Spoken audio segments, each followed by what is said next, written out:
Good morning. Bonjour et bonsoir, mesdames et messieurs. Alors, dépendant de quelle partie du monde vous venez, vous êtes, eh bien, j'invite tous nos invités de Corée et vous souhaiter une bonne nouvelle année. Alors, notre organisation, avec son programme de séminaires, de conférences et d'autres manifestations réunissant des orateurs influents, la fédération a été à la pointe des efforts visant à mettre à la menace d'une guerre nucléaire dans la région, qui aurait des conséquences dans le monde entier. C'est une fédération qui a été fondée par le docteur Hatcher et qui prône la liberté de religion, de croyance, de médias, d'expression. Et bien évidemment, ça promeut un dialogue interreligieux et interculturel afin de apporter la réconciliation. Alors, la devise de la FPU, c'est l'interdépendance, la prospérité mutuelle et des valeurs communes. Donc, afin d'inaugurer le IMAP à Seoul, qui a eu place à Seoul il y a 2 années,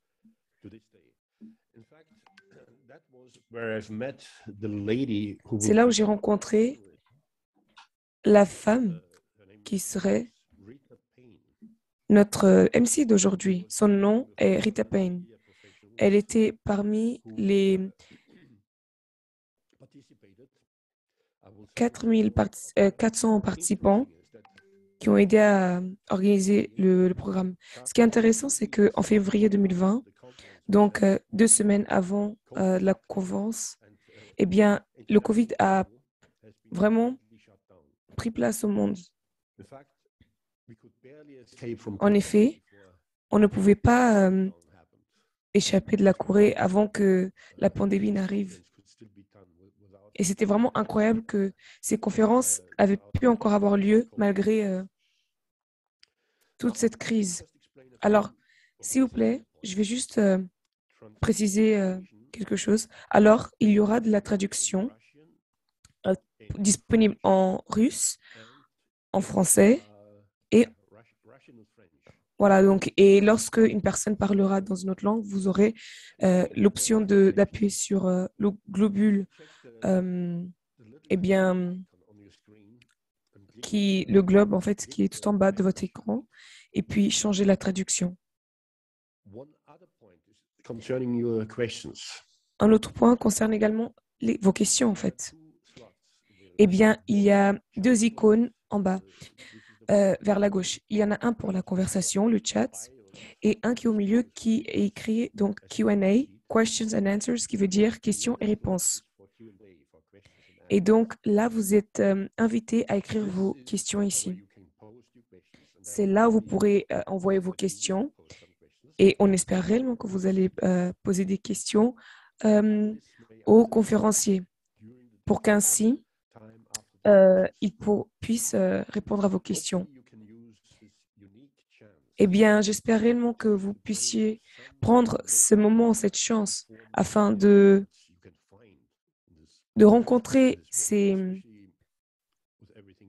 personnalités, en fait, tout simplement, qui vont nous aider à comprendre mieux ce monde. Surtout pour parler de la Corée et de la péninsule coréenne. Enfin, permettez-moi de vous présenter notre MC, Madame Rita Payne. Elle est l'ancienne rédactrice en chef pour l'Asie de BBC World News, une chaîne télévisée. Elle est présidente émérite du Commonwealth Journalists Association. Alors, Rita Payne a travaillé pendant près de 30 ans à la BBC jusqu'en 2008 pour finir en tant que rédactrice pour l'Asie, donc de BBC World News, alors responsable de 3 programmes d'information par jour. Et avant de passer à la télévision, elle était rédactrice, productrice, présentatrice à la radio BBC World Service. Et plus récemment, elle a été présidente de l'Association des journalistes du Commonwealth et est actuellement la présidente émérite. Alors, merci Rita. Merci beaucoup Peter. Merci à tous les collègues et alors à la Fédération de la paix. Je suis honorée et je me sens privilégiée de faire partie d'un tel programme afin de résoudre ce problème qui concerne tout le monde. La recherche de la paix dans la péninsule coréenne a été un processus insaisissable. La Fédération pour la paix universelle est l'une des rares organisations internationales à avoir fait cet objectif une priorité et à pouvoir se vanter d'avoir progressé. Avec son programme de séminaires, de conférences et d'autres manifestations réunissant les orateurs influents, la Fédération a été à la pointe des efforts visant à mettre fin à la menace d'une guerre nucléaire dans la région, qui aurait des conséquences dévastatrices pour le monde entier. IMAP, en particulier, a exploré les moyens par lesquels les médias peuvent contribuer à trouver une solution.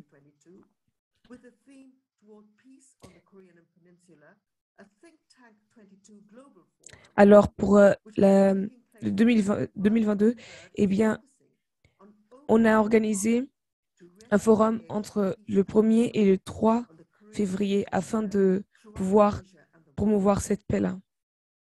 Pas seulement en Asie, mais également dans le monde. Peter Zorer et son équipe ont travaillé jour et nuit pour organiser cet événement. C'est un privilège pour moi d'être invité à modérer cette discussion avec des intervenants aussi éminents et compétents. Je suis impatiente d'entendre leurs réflexions sur les moyens concrets de progresser.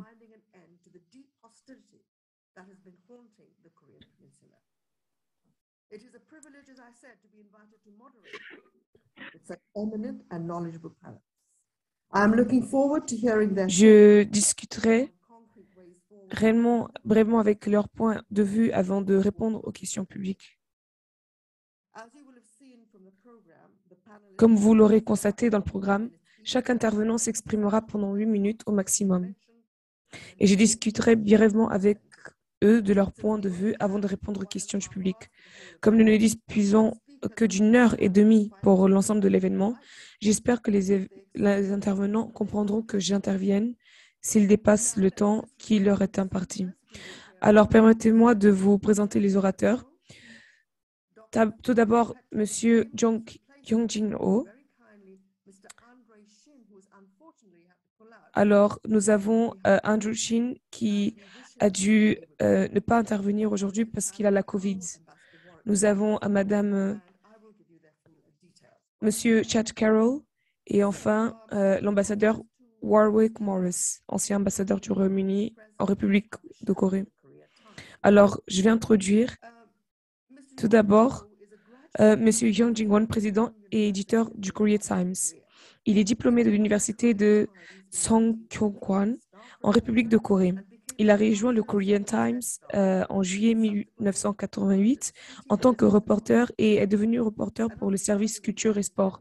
Il a ensuite travaillé pour les bureaux de la ville, des affaires et de la politique. Après avoir occupé plusieurs postes de rédacteur en chef adjoint, M. Oh est devenu rédacteur en chef en 2012. Après avoir été rédacteur en chef numérique et directeur de contenu et de la numérisation, il est devenu président et éditeur du Korea Times en avril 2020. Donc, bienvenue, Monsieur Oh, et on aimerait vraiment que vous commenciez en nous donnant un point de vue sur la politique en Corée. Et voilà, merci beaucoup, bienvenue. Merci pour votre introduction sympathique, Rita. Et bonjour à toutes et à tous. En raison du temps de la différence de temps, ici, il est déjà passé 16 heures, 4 heures de l'après-midi. Et en Australie, c'est probablement et probablement en Europe, c'est le matin.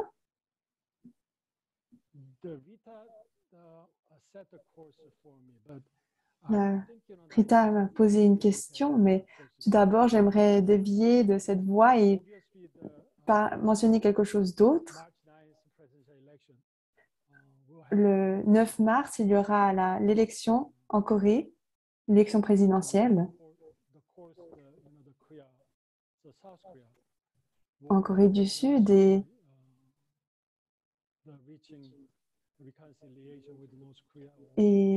la question est de savoir si le nouveau gouvernement et le nouveau président va prendre plus une voie de réconciliation avec la Corée du Nord ou un dialogue ouvert.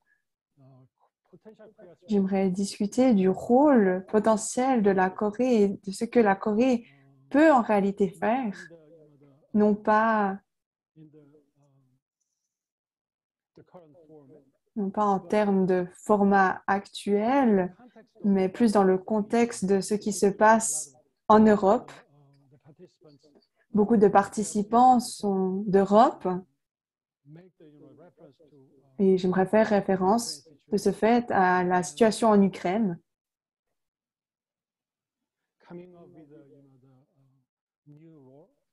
notamment avec une nouvelle attitude de la part de la Corée et un nouveau rôle qu'elle peut prendre pour promouvoir l'unification. Si je continue de faire une introduction de ce que je vais dire, je vais probablement prendre beaucoup de temps et mon intervention sera terminée. Donc, j'aimerais...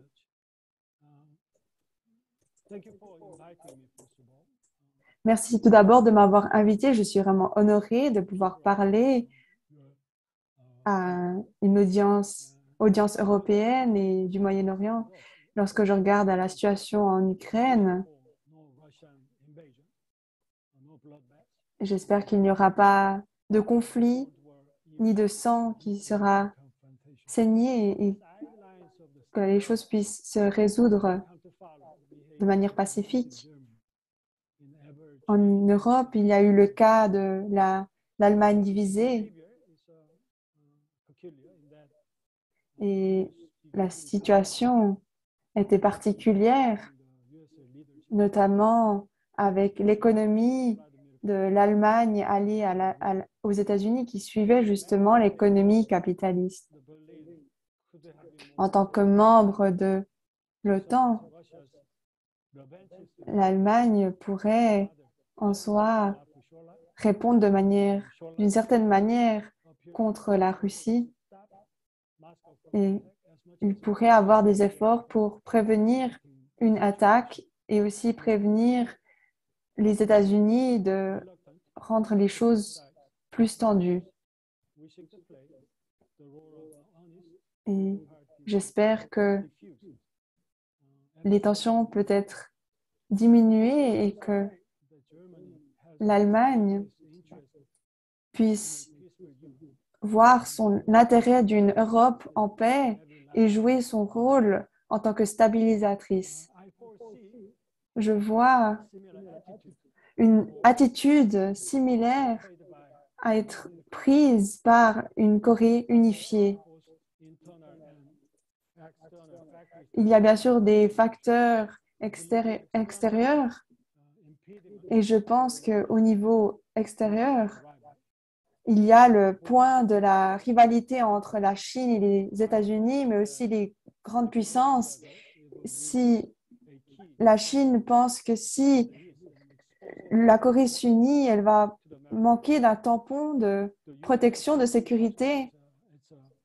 La Chine voit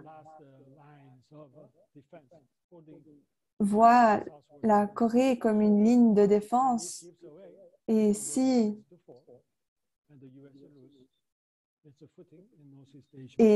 la Corée s'unit, aussi les États-Unis vont perdre un certain poids, peut-être, dans l'Asie-Pacifique. Aussi, Taïwan est aussi un cas particulier et est un lieu stratégique et un espace tendu actuellement. Pour la Chine, la Corée du Nord est un dilemme. En effet, Pyongyang est nécessaire pour faire face aux États-Unis Mais c'est aussi difficile à contrôler la Corée du Nord. Et le fait d'avoir un leader qui n'est pas contrôlable, qui a les mains sur une arme nucléaire, n'est pas quelque chose d'apaisant pour Pékin. En effet, si le régime nord-coréen tombe, eh bien, la Chine est dans une situation difficile. Est-ce qu'une Corée unifiée serait une réponse? À mon avis, oui. Si, si la Corée suit le chemin d'une Allemagne unie, alors oui, ce sera un bon résultat. L'Allemagne n'a pas pris forcément de parti et peut-être si la Corée unie fait de même et ne pense pas seulement à servir les intérêts des autres partis, alors une Corée unie ne ferait plus l'effet tampon entre la Chine et les États-Unis et ne serait plus l'arme pour des États-Unis contre la Chine. Et donc, il y aurait un résultat meilleur. Et ceci permettrait d'équilibrer le pouvoir dans la région, la balance de pouvoir dans la région.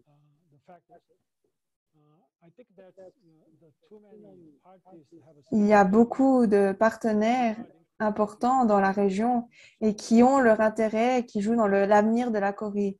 Et de ce fait, il faut trouver une solution tous ensemble, mais qui est bien compliquée puisque il faut d'abord savoir où débuter. Des facteurs externes sont pris en compte et d'autres éléments doivent aussi être considérés.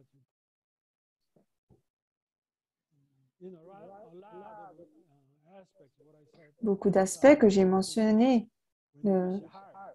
paraissent être idéalistes. Toutefois, si on espère profondément, alors parfois nos désirs peuvent devenir réalité. J'ai terminé. Merci. Alors, c'était très clair et c'était vraiment des points très intéressants dont on doit réfléchir. Alors, ce que vous avez montré, c'est que le parallèle entre l'Allemagne unifiée, s'il y avait une coréenne, une unification coréenne, eh bien, vous avez parlé des classes sociales, mais vous avez aussi parlé de la menace nucléaire et vous avez parlé aussi de combien ce serait difficile de se débarrasser de ce problème du jour au lendemain. Je pense que l'unification de la Corée n'est pas quelque chose qui peut être résolu uniquement par les deux Corées. L'histoire des dernières 70 ans le démontre. En effet, c'est très compliqué. La situation en Asie du Nord-Est, notamment avec la Chine et les États-Unis, le Japon, ainsi que la Russie, ont tous un certain intérêt et jouent un grand rôle. Ils ont chacun des intérêts contradictoires, opposés par rapport à la péninsule coréenne. Et de ce fait, je, ceci est déjà un premier point, mais aussi, deuxièmement, lorsqu'on regarde l'opinion de la population coréenne, je ne pense pas que beaucoup de Coréens du Sud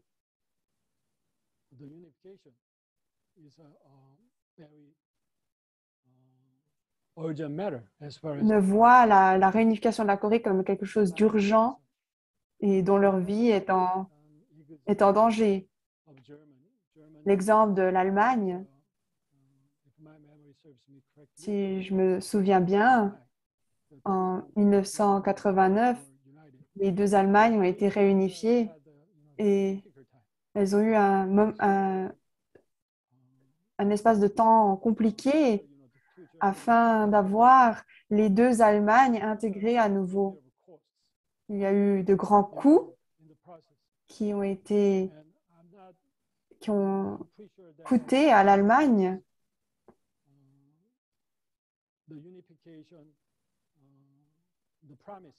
la promesse de réunification n'a pas encore été exaucée concernant le problème nucléaire.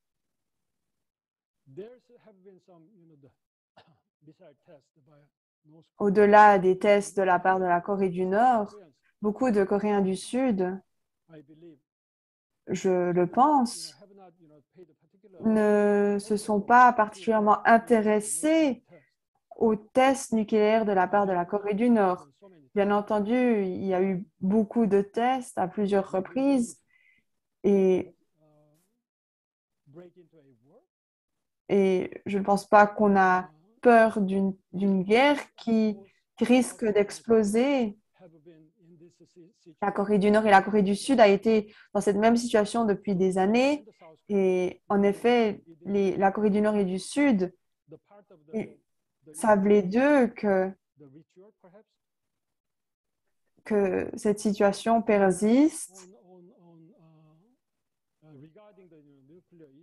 Concernant la question nucléaire, je pense que j'ai discuté avec certaines personnes par rapport à la capacité nucléaire de la Corée du Nord et je suis d'accord avec eux. Et il y a un certain consensus parmi les experts avec qui j'ai discuté.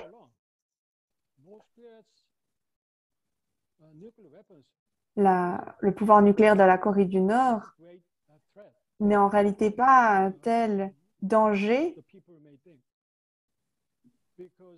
du moins pas autant qu'on ne le penserait. En effet, la Corée du Nord est consciente et d'ailleurs le premier pays à le savoir, à être consciente que si on utilise l'arme nucléaire, ceci est allé à l'encontre de notre propre droit et l'utilité de l'arme nucléaire est en réalité dans le fait de ne pas l'utiliser. Et sachant cela, est-ce que la Corée du Nord serait prête à entrer en guerre pour une telle arme alors que l'intérêt est plutôt de ne pas l'utiliser? Ceci sont mes pensées. Excellent. Merci beaucoup. Alors, nous allons entendre un peu plus de notre collègue qui va nous donner une perspective russe. J'aimerais inviter le docteur Felix Petrovich Kim. Il est le président du conseil d'administration du service d'information russe Korean Radio et également le président du conseil d'administration du service d'information russe Korean Radio et de l'organisation non gouvernementale Bominrion, l'Union internationale des organisations publiques coréennes pour la promotion de l'unification pacifique de la Corée. Pour ses mérites, il a reçu l'étoile d'or patriote de la République populaire démocratique de Corée et la première parmi les Coréens de l'étranger. Merci beaucoup et bienvenue, Dr. Félix Kim.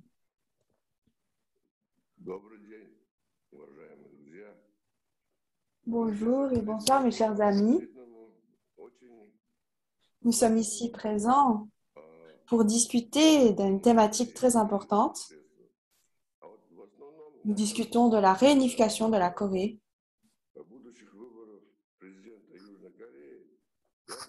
Si je parle de l'élection qui arrive à grands pas en Corée du Sud, je ne peux pas prédire le résultat, mais je pense que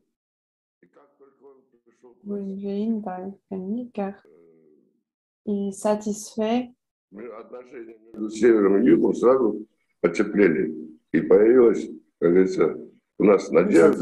les désirs de Washington lorsqu'il est arrivé, lorsque son mandat a débuté, il a pu améliorer les relations entre le Nord et le Sud de la Corée.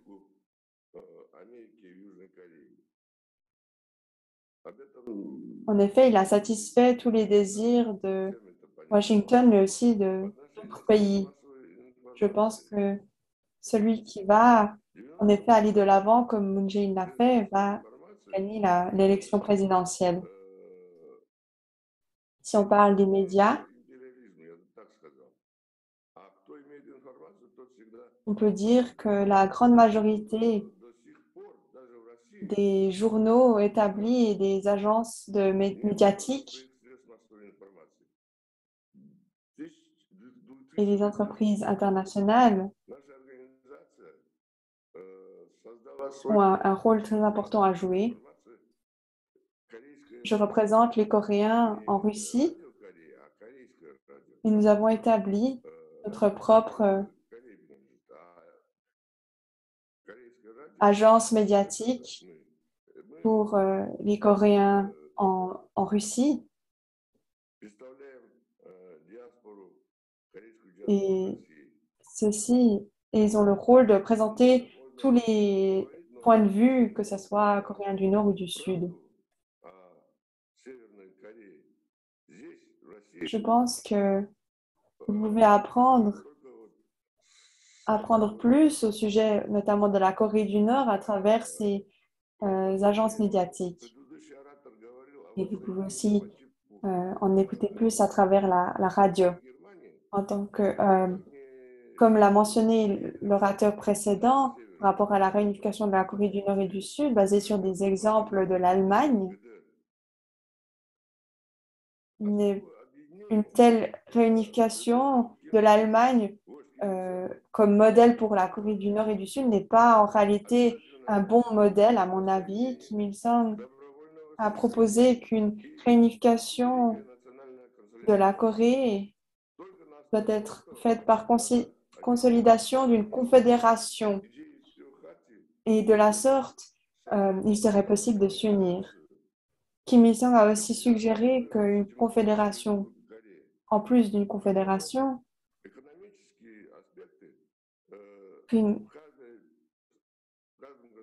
qu'en plus que le pays soit réunifié en tant que confédération, aussi que les politiques étrangères et économiques puissent être différentes et que le marché libre, par exemple, dans le Sud, ne vienne pas à l'encontre de l'économie d'État au Nord et qu'une coopération internationale et que le dialogue puisse être fait en tant qu'une Corée unifiée. Toutefois, pour atteindre un tel objectif, il faut travailler dur. Ce que j'aimerais mentionner, c'est qu'il y a des améliorations euh, en termes de dialogue entre la Corée du Nord et du Sud.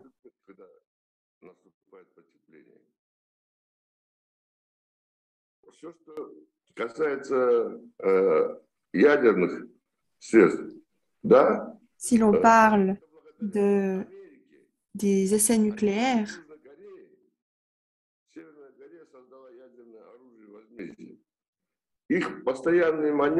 en raison de l'arsenal nucléaire des États-Unis et le déploiement en Corée du Sud, ceci a poussé la Corée du Nord aussi à développer sa propre arme nucléaire.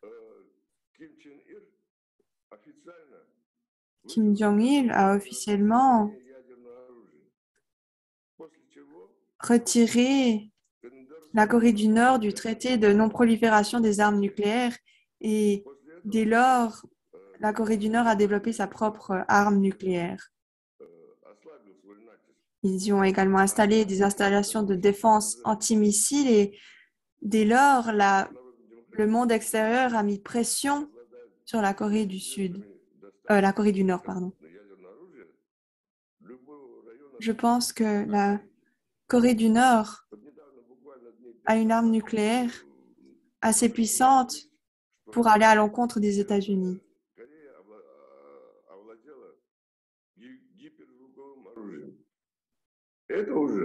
Récemment,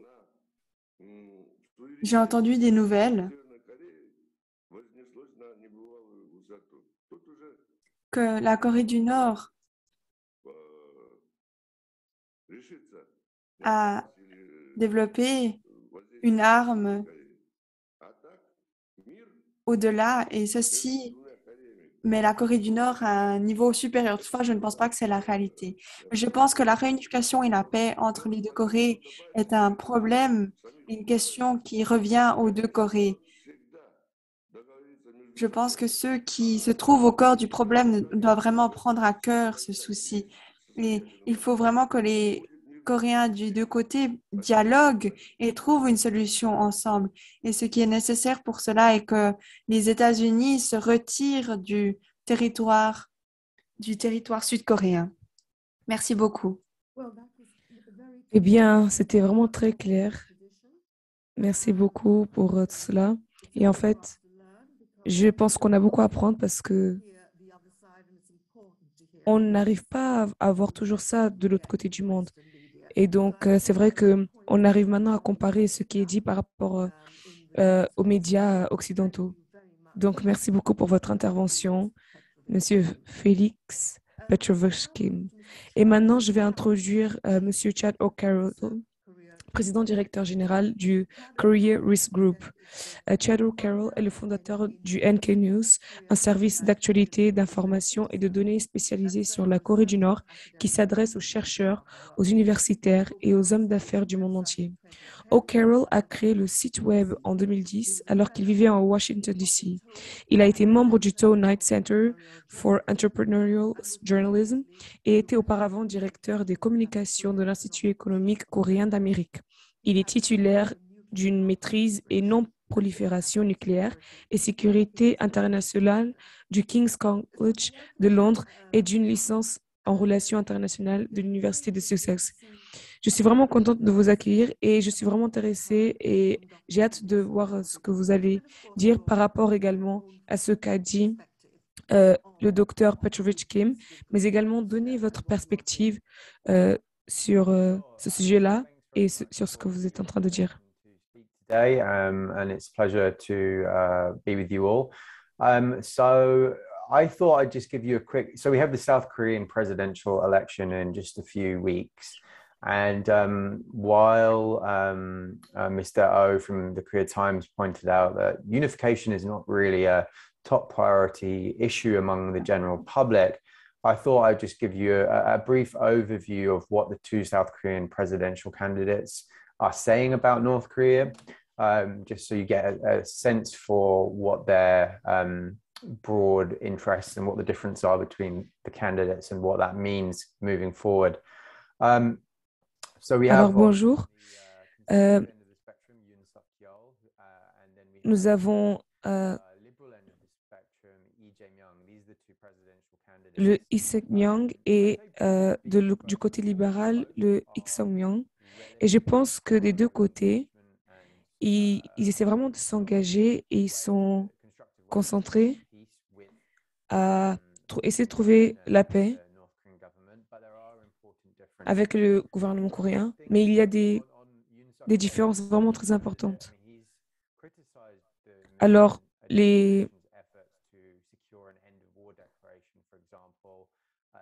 saying it would give big side effects if done before North Korean denuclearization.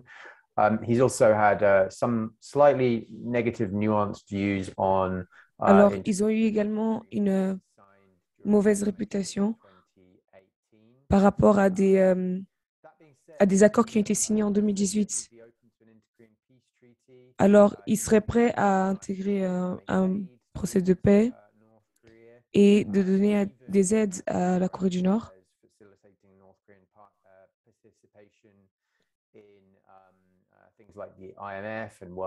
Donc, il est vraiment motivé à aider.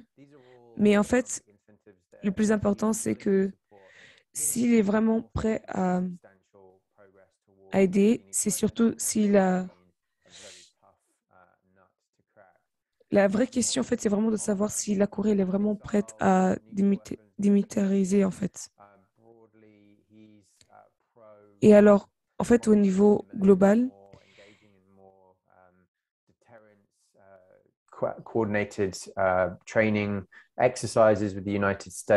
ils essaient vraiment d'avoir une bonne relation avec les États-Unis. Et de façon controversée également, il a dit également qu'il serait prêt à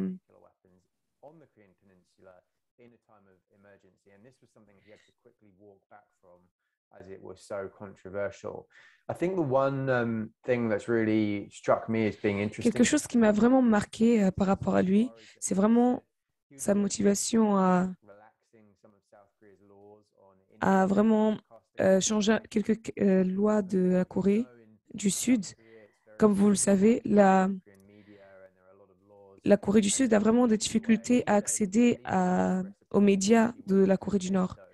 Et donc, il serait prêt à changer ses lois. Et donc, je pense que ce serait vraiment quelque chose qui pourrait vraiment aider dans cette coopération. D'un autre côté, nous avons Lee Jae-myung, un candidat démocratique qui, à un niveau global, il est vraiment en faveur de suivre les politiques de Lee Jae-myung. Il est vraiment quelqu'un qui soutient en fait les plans de démilitarisation de Moon et il serait vraiment prêt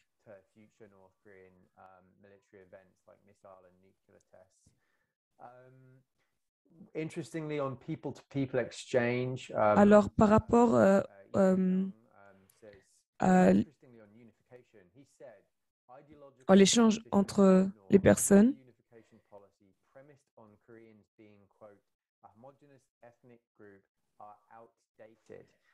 He stressed instead that there needs to be a more practical policy direction that can persuade the South Korean public of the need to unify. And some of the ways he's articulated this could happen is through increased inter-Korean tourism, increased Il aimerait tenter d'augmenter le tourisme, mais aussi la coopération pour pouvoir... C'est aussi ce que l'actuel président Moon Jae-in est en train de faire pour améliorer les relations et qui a vraiment présenté un certain progrès dans ce domaine. Et on observe ce qui a été dit dans le contexte de ce qui se passe dans les relations internationales actuelles. Il y a des points clés qui jouent comme obstacle, notamment la Corée du Nord c'est de plus en plus isolée, notamment avec le COVID-19. Et notamment, il n'y a pas de vaccin en Corée du Nord. Donc, c'est très difficile de pouvoir avoir les fonctionnaires de Corée du Nord qui s'engagent dans le dialogue diplomatique, mais aussi il manque d'aide humanitaire en Corée du Nord qui n'est plus du tout déployée depuis le COVID-19 et c'est vraiment lié à cette isolation du COVID-19 qui a mis dehors tous les staffs humanitaires de l'ONU et d'autres ONG. Troisièmement, il y a aussi les sanctions internationales. Il est clair que toute initiative en Corée du Nord peut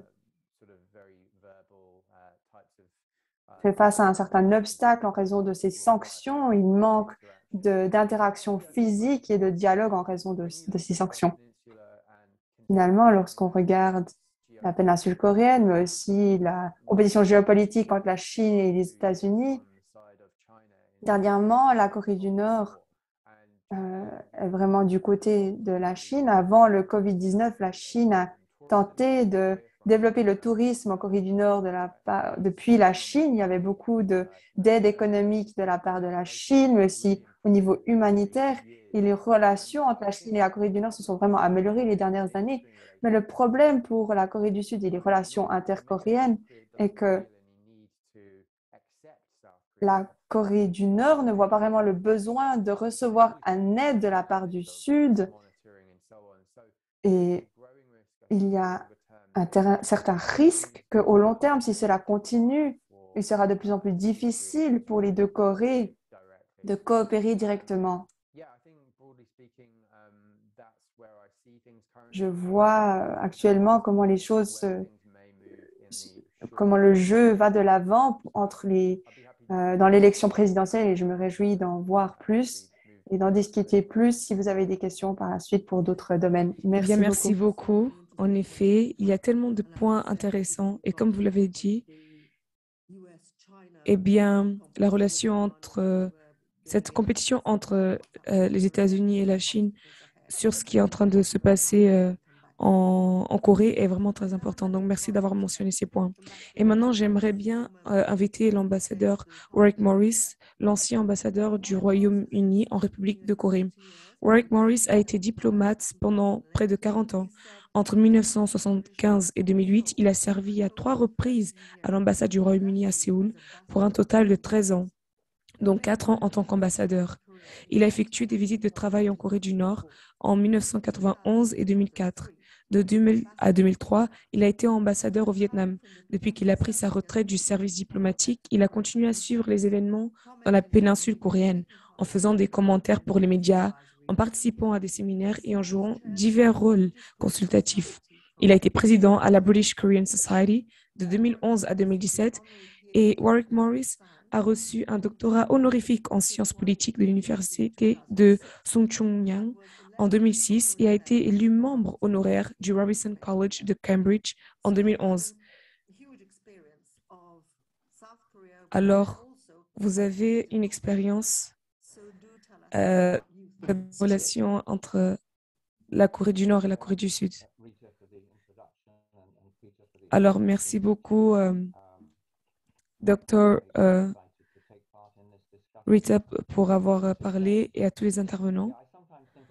Alors, des fois, je pense que j'ai pensé à la question de la Corée pendant un peu trop longtemps. Et en question aussi de toute la réunification, surtout en tant qu'académicien et universitaire. Mais c'est vraiment important de parler de ce sujet-là. Ça concerne le futur de tout le monde. Donc, il est vraiment important d'en parler. Alors, quelques points sur les élections. Eh bien, c'est une élection assez pas commune parce qu'en fait, les deux candidats ont une éducation complètement différente. Donc, ça, ce n'est pas commun. Quelque chose d'autre qui n'est pas vraiment commun, c'est que le président Moon a encore beaucoup de popularité.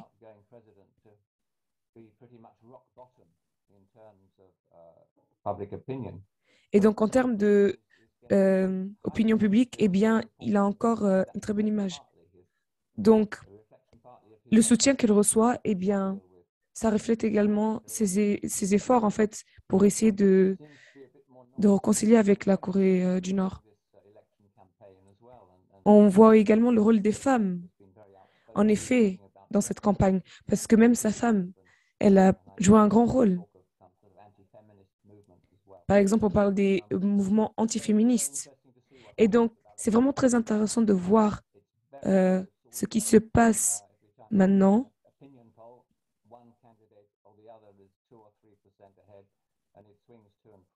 Donc, c'est vraiment difficile parce qu'il y a peut-être une différence entre 3% en fonction des votes qu'il faudrait faire. Alors, il y a également un président d'un autre parti qui est en train de prendre le pouvoir. Alors, j'aimerais parler de M. Lee, qui serait pas très commun, en fait, de voir un président d'un autre parti qui arrive à dépasser le président. Alors, Chad a vraiment montré les différences entre les approches qu'ont les deux candidats par rapport à la Corée du Nord et la question de la sécurité. Et en effet, il y a beaucoup de différences.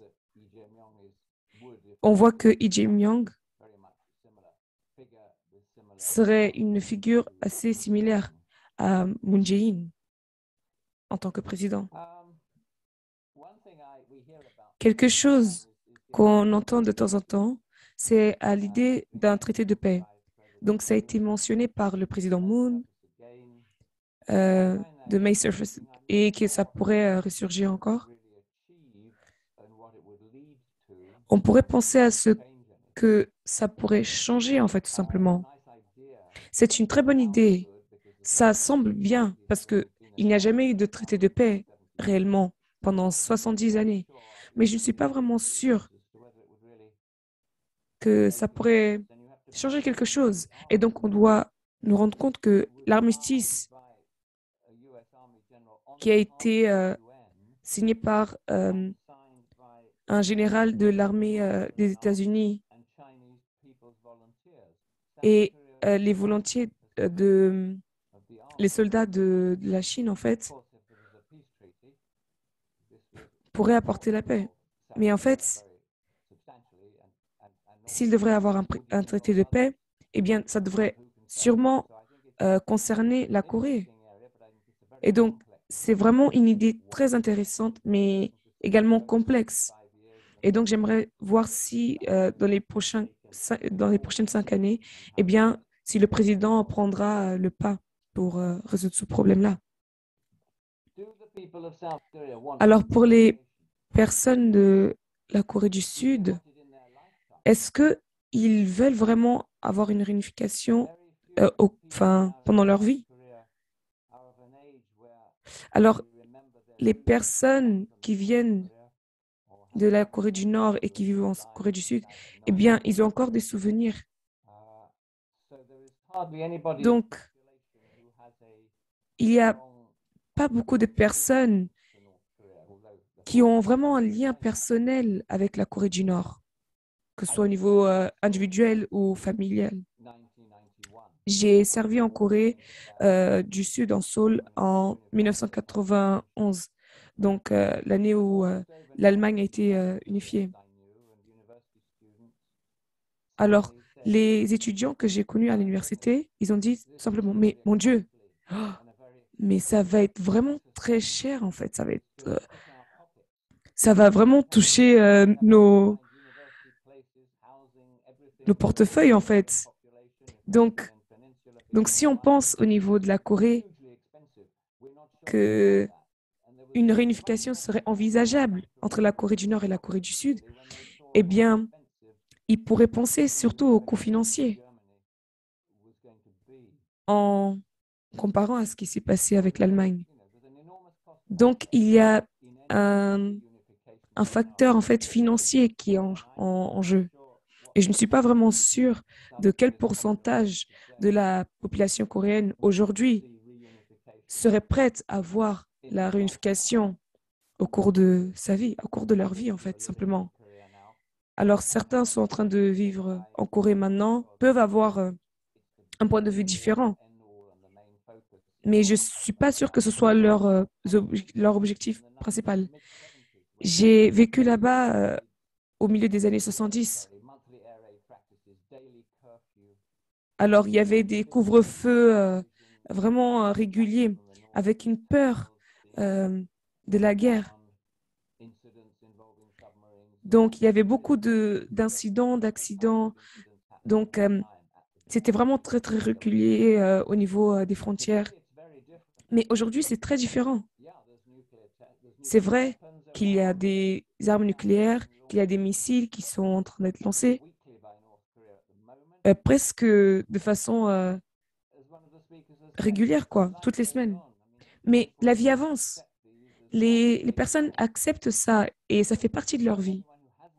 Et donc, quelle que soit la personne qui a vécu en Corée, eh bien, ça doit être vécu. Donc, une personne qui ne vit pas en Corée ne peut pas comprendre que les personnes, en général, là-bas, ne pensent pas tout le temps à est-ce que la Corée du Nord va nous envahir ou pas.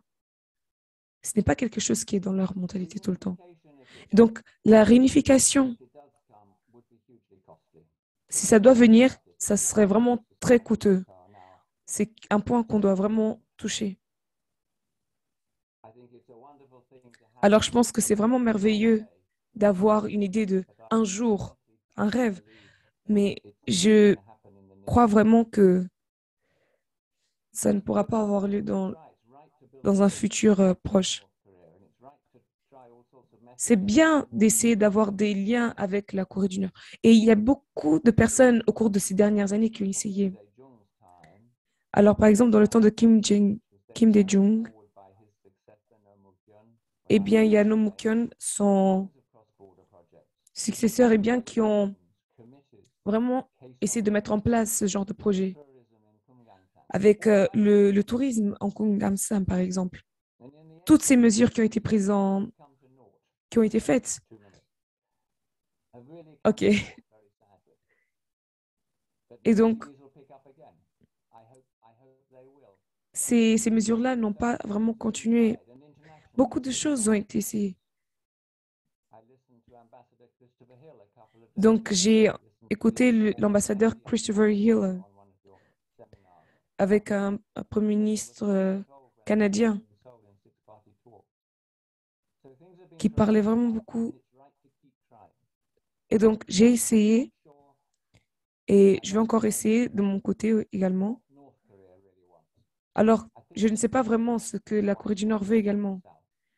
Je pense que la Corée du Nord veut vraiment surpasser la Corée du Sud. C'est une question vraiment de politique et voilà. En tout cas, j'aimerais terminer par cela. Merci beaucoup. Alors, merci beaucoup. Alors, vous nous avez donné beaucoup de nourriture à manger par rapport à ce que vous avez dit. Et donc, je pense que c'est vrai qu'il faut être réaliste. Tout le monde veut la paix, mais le passé n'aide pas dans cette unification. Et donc, par rapport à, à la relation assez compétitive entre les États-Unis et la Chine, mais également le rôle de la Russie. Donc, on voit bien qu'il y a d'autres parties également qui ont leur intérêt, en fait, dans cette relation-là. Et donc, en faisant un parallèle avec la réunification de l'Allemagne, on voit qu'on peut avoir on peut apprendre quelques leçons. Alors maintenant, nous avons que Aligny explique. Là, on va passer aux questions tout simplement. What do you think is the likelihood of North Korea considering such an option? But if the DPRK refuses, is there a plan B, as they say? So is this something perhaps that Mr. Petrovich Kim might like to take on to begin with?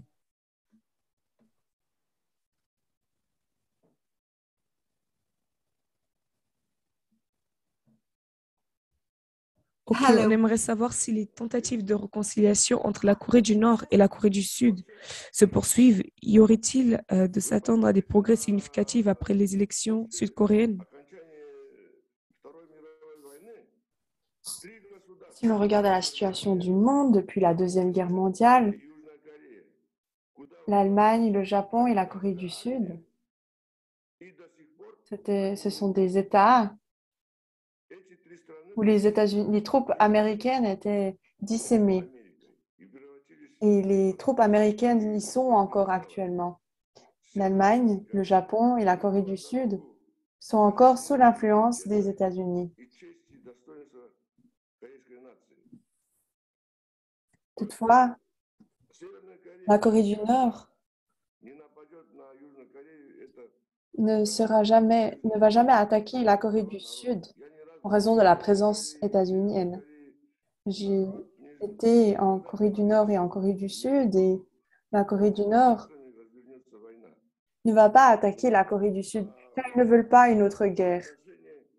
Pour eux, le peuple au Sud, ce sont leurs frères et sœurs. Dans le cas de l'Allemagne, le scénario allemand pour une réunification n'est pas idéal pour la Corée, à mon avis. Les jeunes en Corée du Sud, en effet, prennent en compte les coûts d'une réunification. Toutefois, ce n'est pas la bonne manière de penser, à mon avis. En Corée du Nord, la suggestion pour une réunification a été une confédération qui n'influencerait pas l'économie. Ils souhaitent être un pays unifié uniquement au niveau international, donc au niveau de la politique étrangère, il se représenterait comme un pays unique, toutefois au niveau économique, il serait séparé. Et donc la Corée du Nord ne va pas demander d'argent pour son développement et qui va prendre son propre chemin. Comme cela a déjà été mentionné, les États-Unis qui influencent la Corée du Sud énormément, notamment avec leurs sanctions et idéologies, et qui influencent aussi toute la communauté internationale. Il est important pour moi de dire au monde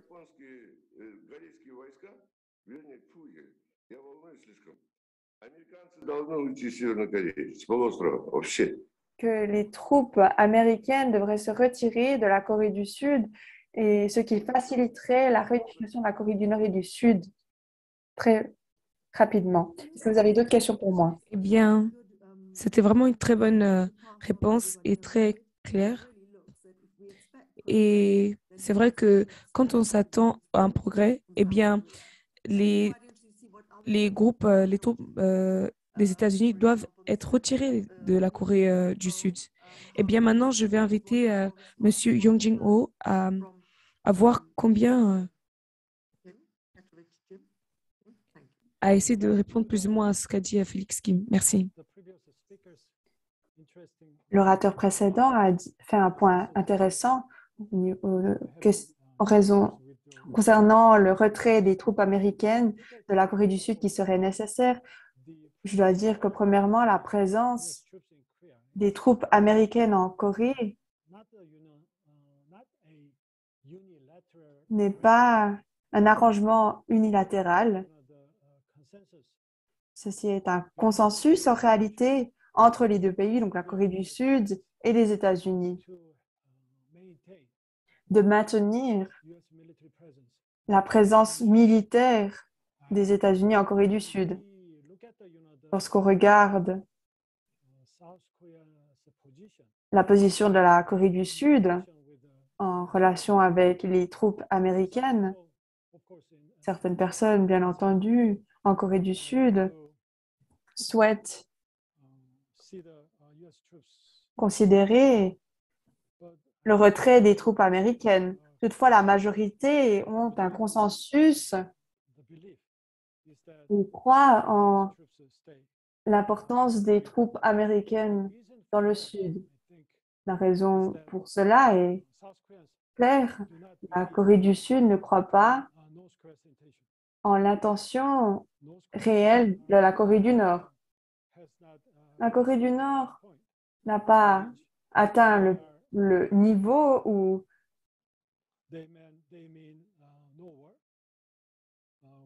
il n'aimerait pas entrer en guerre avec la Corée du Sud, même si beaucoup de personnes dans le monde entier se souviennent de la la guerre de Corée. La guerre de Corée a débuté en réalité avec une invasion de la part de la Corée du Nord au début de la guerre froide avec le soutien de l'Union soviétique et de la Chine communiste. Même beaucoup de personnes se souviennent de cela et ceci reste et est maintenu dans les livres d'histoire. Et le sentiment qui reste est que l'on ne peut pas faire confiance à la Corée du Nord. Et en effet, un point central qui est mis en avant est que les Coréens du Sud veulent que la Corée du Nord abandonne son arme nucléaire pour pouvoir entrer en dialogue. Et alors, la confiance peut être prise en considération.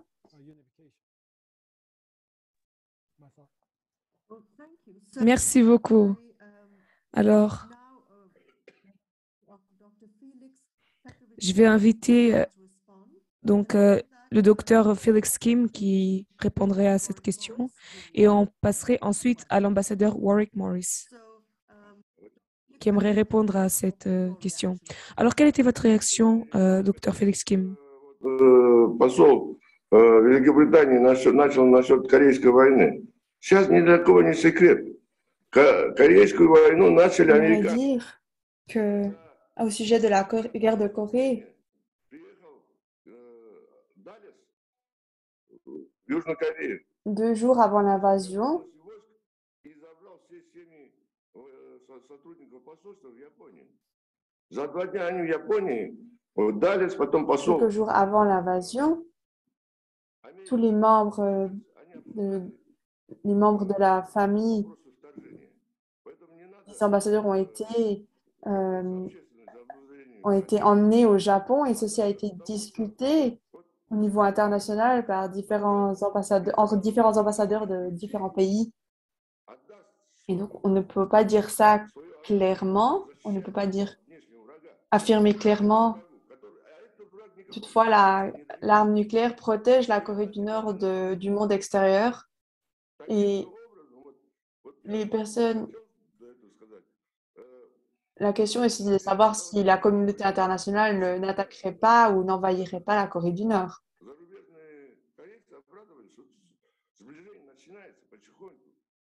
Nous sommes heureux. Nous étions heureux lorsque le président Moon Jae-in a commencé de parler d'une réunification et a débuté le dialogue avec la Corée du Nord. Toutefois, par l'influence des États-Unis, Moon Jae-in a commencé à parler du désarmement nucléaire comme élément nécessaire. Toutefois, à mon avis, ce n'est pas la bonne manière de négocier. Je suis allée en Corée du Sud et la Corée du Sud ne veut...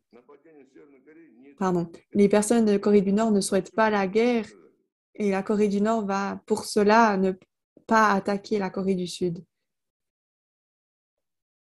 Je pense que c'est un malentendu si on dit que les Coréens du Nord veulent Merci beaucoup, la guerre. Docteur Félix Kim, d'avoir clarifié en fait cette question. Alors, non, Monsieur ambassadeur Warwick Morris, qu'est-ce que vous avez à donner comme idée, s'il vous plaît? Couple of things. Dr. Felix Kim mentioned China. Alors, oui, moi, j'aimerais juste mentionner quelques questions sur la Chine. Et alors, tout d'abord, la Chine, eh bien, est assez critique par rapport à la Corée du Nord. En effet, la Corée du Nord est dépendante de la Chine, déjà par rapport à ses échanges et également par rapport au pétrole. Eh bien, par exemple, si la Chine devrait faire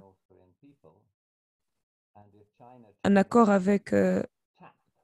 donc, si la Chine devait faire un accord avec la Corée du Nord et que la Chine déciderait de l'attaquer, eh bien, la Corée du Nord allait échouer tout simplement.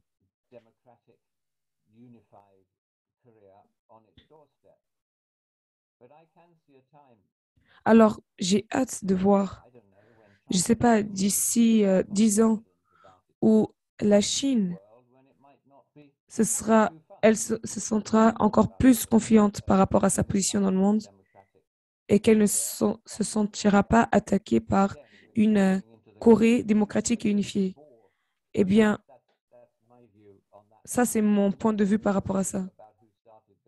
Alors, je ne vais pas discuter sur qui a commencé la guerre de la Corée. Je pense, enfin, voilà, j'ai pas vraiment envie de toucher à ce point, mais voilà. Merci. OK. Merci beaucoup, ambassadeur Warwick Morris. Alors, nous avons quelques questions.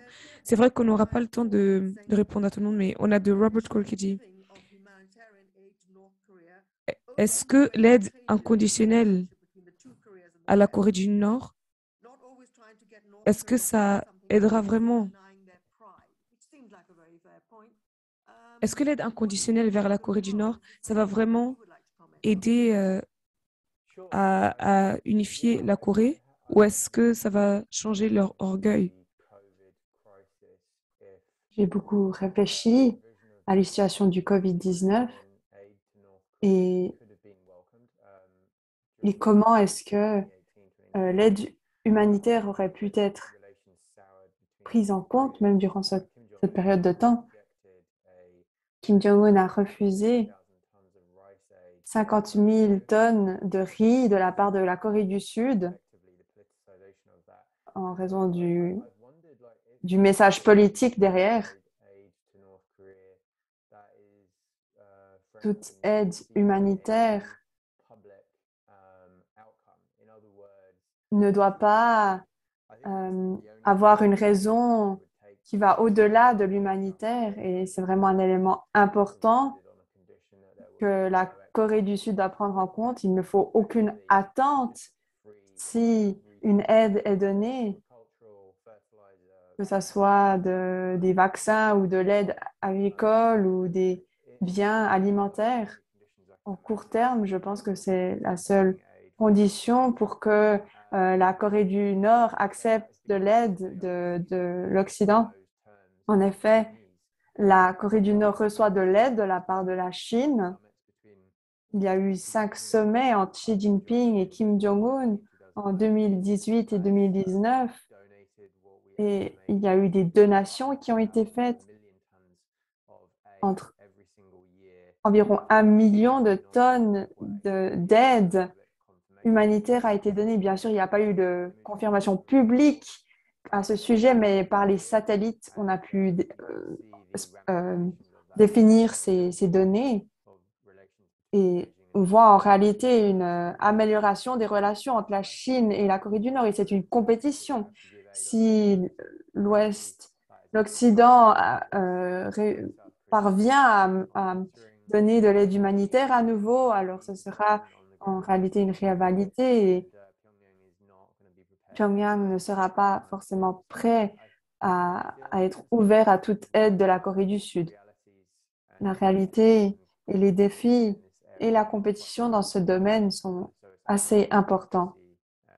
Donc, je pense que ça sera intéressant de voir s'il y a des progrès dans ce domaine.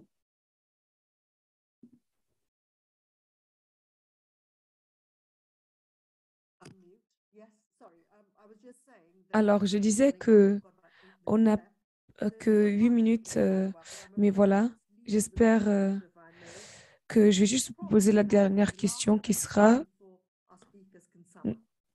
voilà,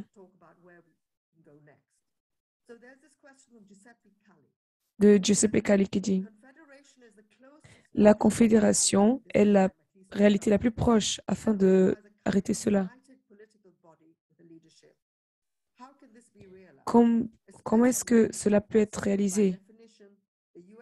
Et surtout, si on doit exclure les États-Unis, le Japon et la Chine, ce qui serait difficile dans ce genre de questions.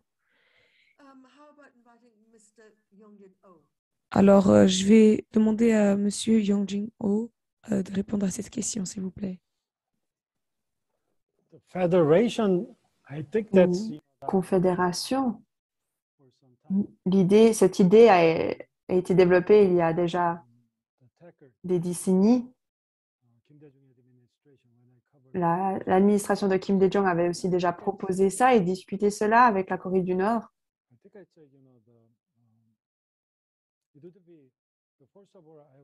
Premièrement, je dirais que ce serait très difficile, à mon avis,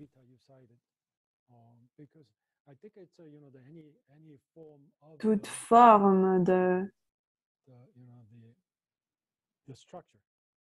cette structure en particulier de confédération changerait le statu quo de la péninsule coréenne et qui est un des consensus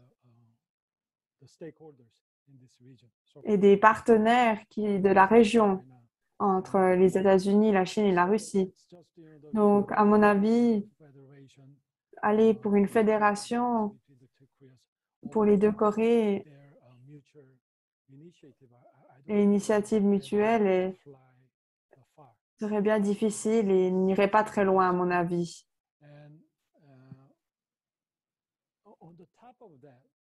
De plus, qu'est-ce qu'on attend de ce système de confédération? Si je me souviens bien, Kim Dae-jung Voyez la fédération comme deux pays qui maintiennent leur système, qui, par la suite, on l'espère, permettrait une réelle forme d'unité. Toutefois, à mon avis, ce n'est pas vraiment possible. Un format de fédération est un grand espoir, mais à travers une fédération, tous les désirs,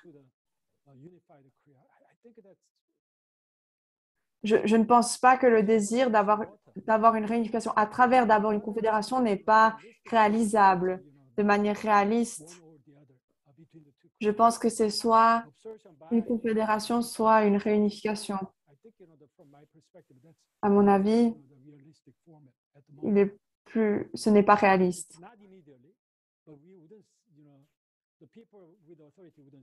Les personnes avec des autorités ne le diraient pas publiquement, mais je pense que s'il y a d'autres formats qu'une fédération, peut-être que ce serait une manière de cacher la réalité.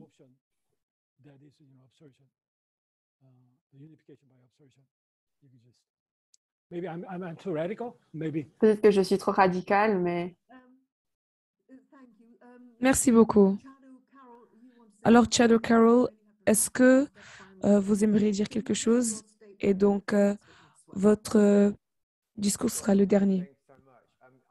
Merci beaucoup.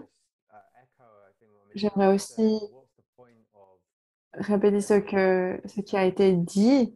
Pourquoi avoir une fédération entre deux systèmes sous un même drapeau qui n'a aucune coopération ou échange physique? Un élément important pour certains qui sont nouveaux à ce sujet, c'est que depuis le COVID-19, depuis les derniers 18 mois, nous avons vu une augmentation de la campagne idéologique nord-coréenne. Il y a une nouvelle législation en Corée du Nord qui peut mener au décès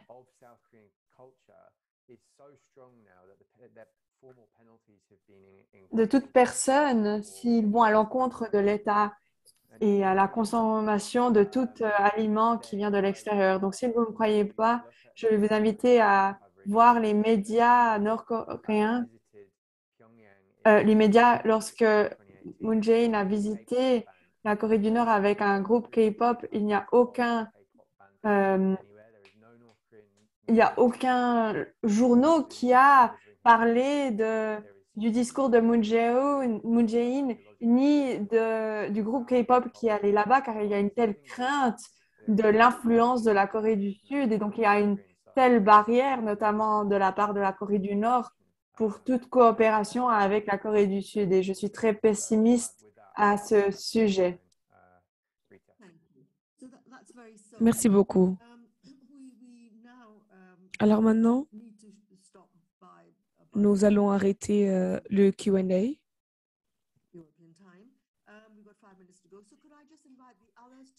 Est-ce que je pourrais inviter Dr.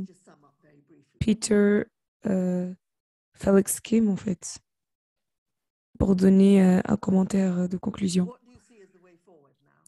Qu'est-ce que vous voyez comme la solution pour aller en avant? Je pense qu'il est important d'avoir une session similaire et des webinaires sur ce sujet. C'est très important de partager honnêtement entre nous nos points de vue et nos problèmes. Et je suis vraiment reconnaissant aux organisateurs de ce webinaire. Et en conclusion, j'aimerais dire que la Corée va pouvoir s'unir. Peut-être bientôt, peut-être dans quelques années, mais merci beaucoup. Alors, merci beaucoup, c'est très encourageant et je suis sûre que tous les autres panélistes sont très contents d'avoir écouté ce que vous avez dit. Ambassadeur Warwick Morris, est-ce que vous allez dire quelque chose? Eh bien, merci beaucoup, Rita, et j'ai adoré cette discussion avec ces questions-là et les panélistes. Alors, nous devons nous rendre compte que nous ne sommes pas les citoyens de la Corée du Nord et que ce qu'ils sont en train de vivre est encore en... Ça montre qu'ils sont encore en isolation du monde moderne d'aujourd'hui. Alors, il y a beaucoup de choses qui ont été essayées dans le passé. Donc, j'espère que celui qui sera président,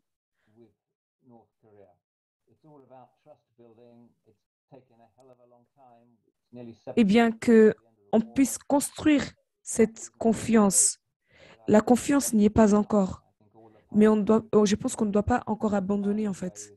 On doit vraiment trouver des moyens de construire des ponts, des liens entre la Corée du Nord et la Corée du Sud. Et ces pays clés comme les États-Unis, la Chine ou le Japon peuvent aider à faire cela.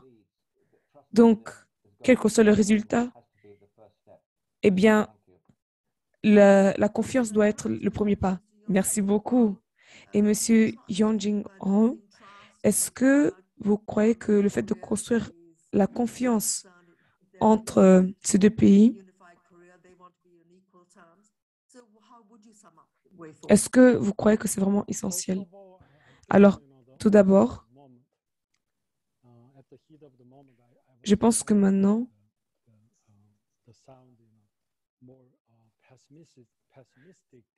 on peut paraître un peu plus pessimiste. Et moi-même, je peux paraître un peu plus pessimiste que je suis d'habitude.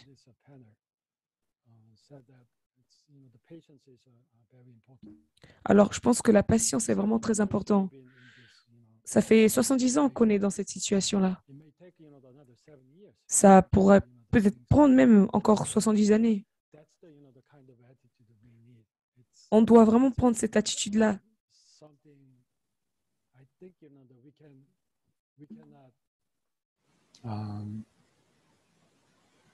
Make a haste. We can, if we, make a haste. If we should, make a haste slowly. I think that's Il faut aller de l'avant tranquillement. Et je pense que c'est vraiment le point clé. Merci beaucoup. Merci beaucoup. Je pense que maintenant, on peut réellement remercier tous les panélistes d'avoir vraiment été sincères, de donner les positifs, les positifs ou les négatifs. Donc, je remercie à tous les participants pour toutes leurs questions et je suis vraiment désolée de ne pas avoir eu l'occasion de répondre à toutes ces questions-là. Alors, nous aurons maintenant Monsieur Peter Zower qui va donner les mots de fin. Donc, merci infiniment à tous. Merci beaucoup, Rita, et à tous les panélistes pour votre intervention. C'était vraiment très intéressant. Et je pense qu'il y avait beaucoup d'espoir dans les commentaires de fin. Monsieur Kim a donné un commentaire vraiment qui donne beaucoup d'espoir. Eh bien, je suis sûr que la FPU pourra continuer ce genre de webinaire et vous informer et vous tenir au courant sur les webinaires et des discussions qui seront organisées. Par exemple, il y aura des sommets mondiaux qui seront organisés du 11 au 14 février et j'espère réellement que vous pourrez participer à ces événements. Alors, j'aimerais juste vous dire que presque 300 personnes voient ce webinaire et 700 à travers les réseaux sociaux. Et alors, il y avait une participation très active de ces personnes-là.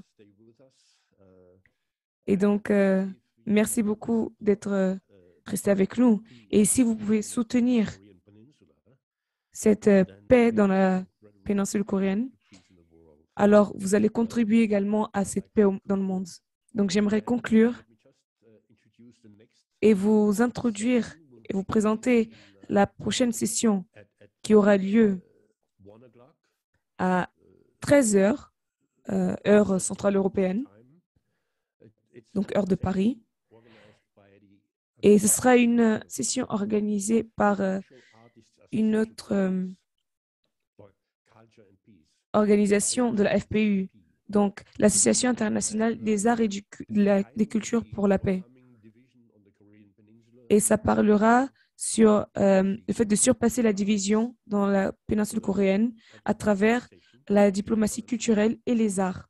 Alors, merci de venir après peut-être votre déjeuner et voilà, et pouvoir participer à cette session. Merci infiniment à tous et à toutes. J'espère que vous aurez une excellente journée ou une excellente soirée. Merci beaucoup. Au revoir. Merci beaucoup à tous et à toutes. Au revoir. C'était vraiment agréable de vous voir. Merci. Au revoir.